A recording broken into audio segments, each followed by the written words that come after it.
ꯑꯗꯤ ꯁꯨꯗꯣꯏꯅꯤ ꯇꯝ ꯊꯥꯖꯜꯂꯛꯀꯗꯣꯏꯅꯤ ꯑꯁꯤꯗꯅꯦꯕ ꯅꯝꯃꯤꯖꯩ ꯃꯃꯥꯏ ꯂꯣꯏ ꯈꯨꯝꯃꯤꯅꯦ ꯃꯣꯏꯁꯦ ꯑꯁꯤ ꯑꯅꯤꯁꯤꯅꯦꯕ ꯑꯁꯤ ꯊꯣꯛꯂꯛꯇꯣꯏꯁꯦ ꯆꯠꯇꯣ ꯑꯁꯤꯁꯤꯅꯅꯦꯕ ꯑꯗꯨ ꯀꯨꯏꯅ ꯅꯝꯅꯕꯅꯦ ꯑꯩꯈꯣꯏ ꯈꯪꯕꯗꯤ ꯃꯣꯏ ꯃꯥꯅꯦ ꯁꯤꯡꯕꯗꯤ ꯆꯤꯛꯄꯨ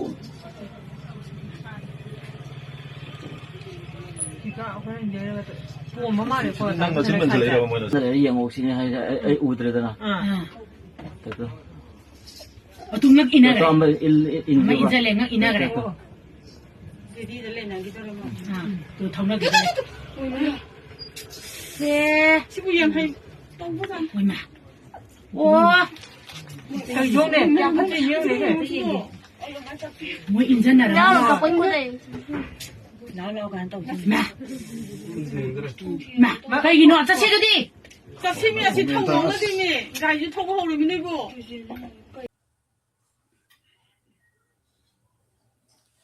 सर जय हिंद। मेजर मोहम्मद अली शाह सर जय हिंद, बहुत बहुत शुक्रिया समय देने के लिए। Thank you sir. जय Hind Rajesh ji. Thank you sir, आपने समय दिया। मणिपुर को लेकर मैंने आपके साथ बातचीत करनी थी। मणिपुर का एक वीडियो सोशल मीडिया पर बहुत ज्यादा वायरल हो रहा है। मैंने दर्शकों को भी दिखाया और आपने भी उस वीडियो को देखा। यहां पर दिखता है कि सिक्योरिटी फोर्सेस एक मकान के बाहर खड़े होते हैं, उनमें से कुछ फौजी उतरते हैं, एक लंगड़ा के चलता है, यानी कि उसको कहीं ना कहीं दर्द है। फिर ऐसा लगता है कि किसी को कोई बाहर आता है और उसको जबरदस्ती गाड़ी में डाल दिया जाता है। तो मैं समझना चाह रहा था सर ये क्या हुआ, क्योंकि मणिपुर में इस वीडियो के सामने आने के बाद बहुत ज्यादा आक्रोश है।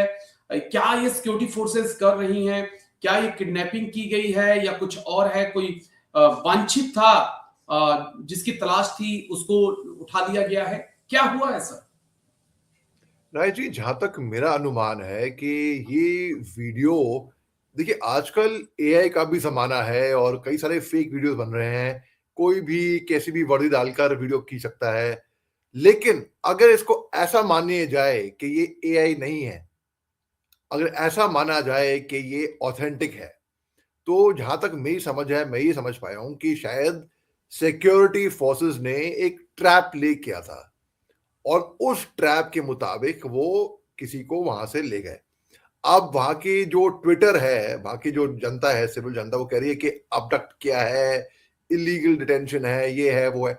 अगर उसको माना जाए तो पहली बात तो मैं इल्तिजा करूंगा, दरखास्त करूंगा, जितने भी हमारे सिक्योरिटी फोर्सेस हैं वहां पर, मैं आप बड़ा अच्छा काम कर रहे हैं, आपकी दाग देता हूं। आपने सच में अपनी जान की परवाह करे बगैर, अपनी जान की बाजी लगाकर, अपनी जान जोखिम में डालकर अपने परिवार से दूर दराज इलाकों में आप सर्विस कर रहे हैं।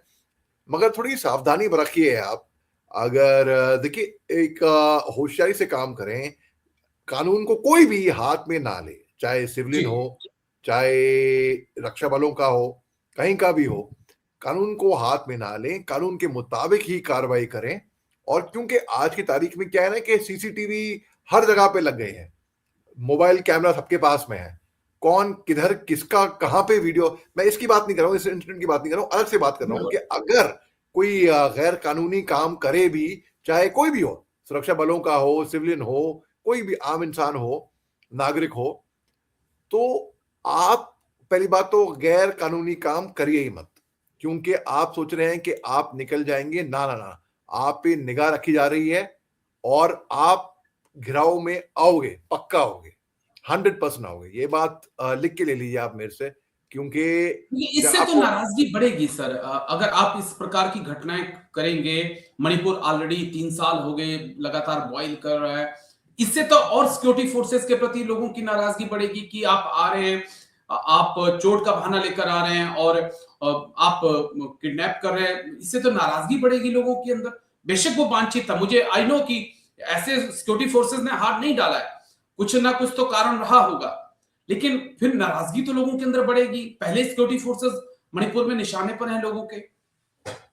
बिल्कुल, आपकी बात बिल्कुल सही है राजेश जी। देखिए पूरा only solution, only way forward for security forces, जहां तक मैं समझ पाया हूं, जिस तरीके से मैंने ऑपरेट किया था, मेरा तरीका था to win hearts and minds. वहां के लोगों को लगना चाहिए कि जब हम हथियार देखकर वर्दी में हमको देखते हैं तो हम उनकी हिफाजत के लिए खड़े हैं। भाई इसके बाद हथियार है, ये इसी हथियार से हमारी हिफाजत करेगा, उसको वो भरोसा होना चाहिए। ये नहीं कि हमारे खिलाफ इस्तेमाल होंगे ना। तो जब लोगों की भाषा बोल पाओगे, मैंने वहां की जी भाषा सीखी, बहुत बहुत डायलेक्ट सीखे हैं मैंने वहां के। आप उनका कल्चर सीख पाओगे, उनके हैबिट सीख पाओगे, उनके साथ और वो उनके साथ मिलोगे। मेरे को लोग कहा करते थे कि हमें यकीन नहीं आता कि आप आर्मी से हैं, कि आप अपने ड्यूटी के लिए वफादार तो हैं बिल्कुल, लेकिन जी हमारी जो इमेज, जो खाका बना हुआ था आर्मी का, वो एक भयानक सा था। आप तो बहुत फ्रेंडली हो, तो हमको एक तरीके से वो रास्ता अपनाना है जहां पर लोग हम पे यकीन कर सकें। भारत ओके सरकार, इंडियन आर्मी, ऑप सद्भावना देखिए आप, जम्मू कश्मीर में ऑप सद्भावना चल रही है। हम लोग वहां से लेकर आते हैं, लोगों को दिखाते हैं, एजुकेट करवाते हैं। लेकिन अगर हम पे पत्थरबाजी होती है, बहुत बुरा लगता है कि हम इतना कुछ कर रहे हैं, we are going out of a way, और ऊपर से हम पे पत्थरबाजी हो रही है। तो देखिए, पहली बात तो जरूर 100% जहां पे धुआं होता है वहां पर आग होती है। तो कुछ तो क्या होगा, ऐसी बात नहीं है कि बिना बिले वजह ही सिक्योरिटी फोर्स ऐसी कार्रवाई करेगी। तो कुछ तो हुआ होगा। अब क्या बिल्कुल हुआ होगा वो तो इंक्वायरी का विषय है, लेकिन मेरी इल्तिजा है कि कोई भी कानून को हाथ में ना ले, कोई भी कानून के ऊपर नहीं है। कोई, ना आप, ना मैं, ना सुरक्षा बल, चाहे चोर डकैत, चाहे अंडरग्राउंड, चाहे कोई भी हो, कोई कानून से ऊपर नहीं है। चाहे जुडिशरी क्यों ना हो, कानून से ऊपर कोई भी नहीं है। कानून को मद्देनजर रखते हुए ही कार्रवाई करें। जी जी एक सवाल और, क्योंकि क्या मणिपुर की जो जनता है, चाहे कुकी, माइते, नगाज, जो भी वहां पे रहते हैं, क्या वो फंस गए हैं बीच में? एक तरफ देखिए माइते के अपने कुछ आतंकी संगठन है, कुकी के कुछ अपने आतंकी संगठन है, उन लोगों का प्रेशर आम जनता के ऊपर है कि भाई रेवेन्यू भी चाहिए, सपोर्ट भी उनका चाहिए, और दूसरी तरफ सिक्योरिटी फोर्सेस का भी एक प्रेशर है कि आप किसी भी उग्रवादी को जगह नहीं देंगे, उसके बारे में हमें बताइए। तो बीच में इस वक्त क्या मणिपुर की आवाम फंसी हुई है या पिस रही है? हाँ, बिल्कुल। देखिए, सिविलियंस जो हैं फंसे हुए हैं। अगर मैं सिविलियन हूं और मैं सपोर्ट नहीं करता हूं अंडरग्राउंड को, और अगर मेरे घर पे कोई हथियार लेकर आता है और हथियार की नोक पर मेरे को कहता है रोटियां सेको, रात को रुकने का बंदोबस्त करो, और नहीं तो हम गोली मार देंगे, तो मजबूरन करना पड़ेगा। हालांकि मैं दिल से सपोर्ट नहीं करता हूं, और बाद में वही कार्रवाई मेरे को फंसाएगी। सुरक्षा बलें आके मेरे से पूछेंगी, आपने पनाह कैसे दी, आपने खाना कैसे दिया, आपने हमें इन्फॉर्म क्यों नहीं करा। तो बिल्कुल, जो इंसान वहां पर है, जिस पे बीतती है, उसी को समझ में आता है, कि उसी को पता होता है क्या होता है। लेकिन इसको भी डील करने का एक तरीका है, टैक्टफुली, बहुत ही एक शार्प टाइट रोप वॉक करनी पड़ेगी। बहुत ट्रिकी है, लेकिन नामुमकिन नहीं है राजेश जी, इसको सुलझाना नामुमकिन नहीं है।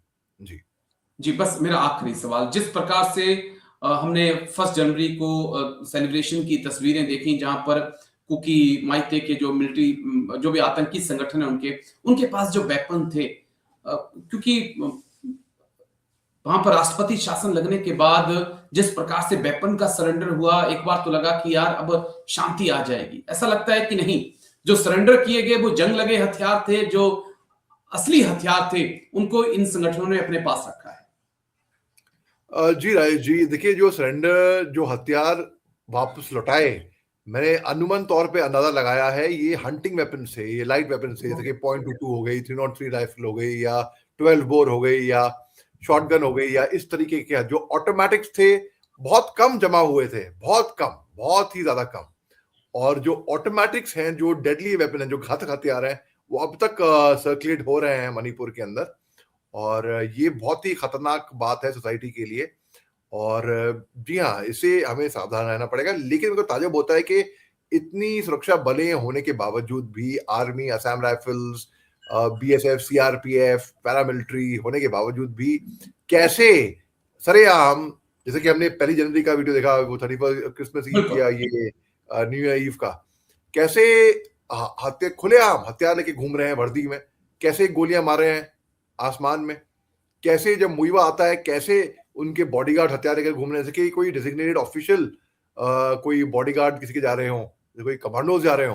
तो ये कैसे हो रहा है सुरक्षा बलों के होने के बावजूद भी? तो इस पे थोड़ा और कसना होगा राजेश जी।